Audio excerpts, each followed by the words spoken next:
और 123 करोड़ रुपया शुभकर्ण चौधरी की जो कंपनी है उसका प्रोप्राइटर शुभकर्ण चौधरी का बेटा है, उसका नाम है सुनील चौधरी, उससे वसूल के मामले में अभी कोर्ट का फैसला है।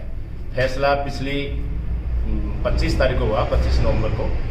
उसकी प्रति अब तक हमें मिली नहीं थी, अब प्रति मिली है। इस कारण से मैं आपको बताना चाह रहा हूँ कि शुभकर्ण चौधरी एक तरफ तो ये कह रहा है कि उदयपुरवाटी क्षेत्र में भ्रष्टाचार हो रहा है, उदयपुरवाटी क्षेत्र में भ्रष्टाचार हो रहा है, नगर पालिका में हो रहा है, हर क्षेत्र में हो रहा है, जबकि भ्रष्टाचार तो वो खुद है। माननीय हाई कोर्ट ने उस पर मोहर लगाई है कि 123 करोड़ रुपए उसने जनता के ज्यादा वसूल किए हैं।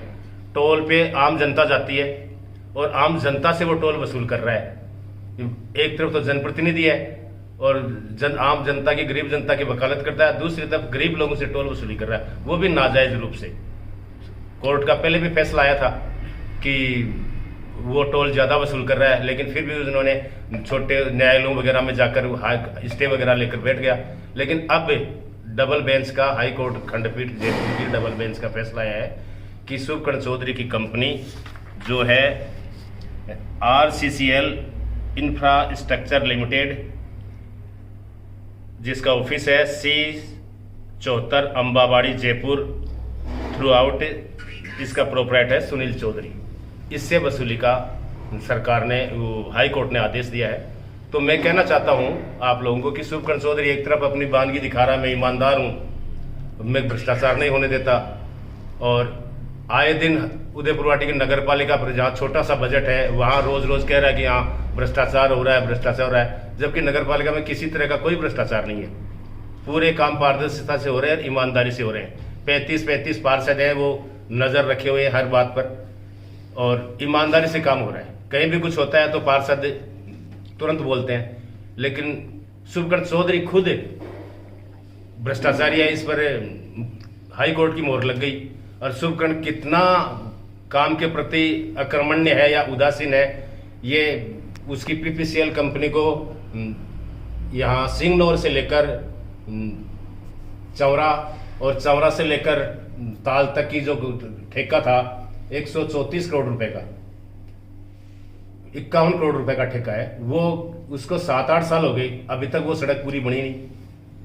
दूसरी तरफ वो कह रहा है कि उदयपुरवाटी नगर पालिका में गौरवपथ की सरकार अभी बनी नहीं, गौरवपथ की सड़क बनी नहीं, बार बार कह रहा है। उसको पता है टेंडर छूट गया, काम चालू हो रहा है और काम हो भी जाएगा, लेकिन इसको तो 8 साल पहले ठेका मिल गया। वो सिंगनौर से चौरा का, चौरा से ताल तक का जो ठेका था, और ताल से लेकर उधर खेतली रोड तक का 2 ठेके थे इसके पास, दोनों की कुल रकम 51 करोड़ थी, लेकिन आज तक उसका निर्माण काम पूरा नहीं हुआ। लोग परेशान हो रहे हैं।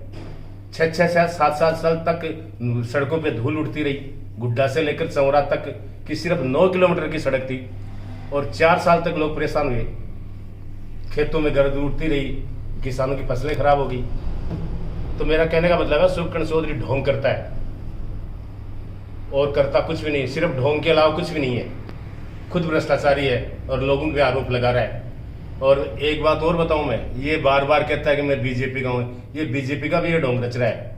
मैं बता दूंगा कि थोड़े ही दिनों में सामने आ जाएगा, ये बीजेपी को छोड़कर निर्दलीय चुनाव लड़ेगा।